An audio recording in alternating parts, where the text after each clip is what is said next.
The Winthrop Eagles have had 3 straight very good seasons, but they're seeking a berth in the NCAA tournament. Mike, the season is here for Winthrop and for everyone else in the country, and for Coach Kelsey and for his players, it's about time. It is about time, and they're really on the precipice of doing something really good. I know Coach Kelsey talked to us about 6 weeks ago, and he could hear basketballs being floated around in his head, and he was ready for games. But now they're going to mean something for real. I mean, this is the time of year that we all live for.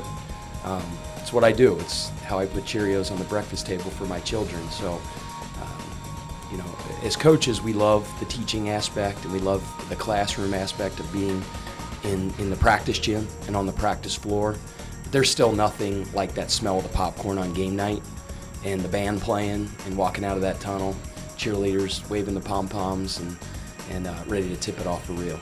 It's easy for fans to look past the opener against Ferrum with Manhattan on national television, Florida State out of the ACC, and the Big Ten's Illinois Illini next week.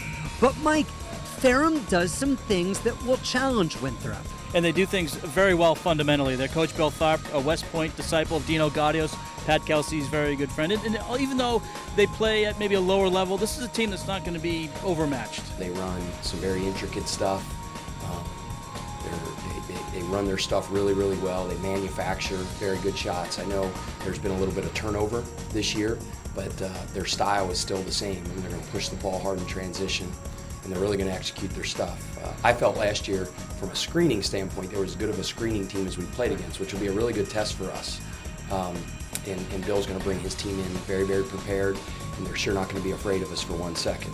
The Eagles return preseason conference player of the year Keon Johnson, all first-team selection Xavier Cooks, and there are a bunch of new guys, whether they're new guys that are old guys or freshmen or transfers, a lot of bodies that'll be fun to watch on Saturday. And Dave, one player to really keep an eye on, he didn't play last year, but he's back for his senior year, is Tevin Prescott, and he's going to be a huge lift on the glass for the Eagles. Tevin Prescott, Bjorn Broman, Anders Broman, the returners, freshmen, sophomores, juniors, seniors, it all finally starts Saturday at the Coliseum as the basketball season tips off.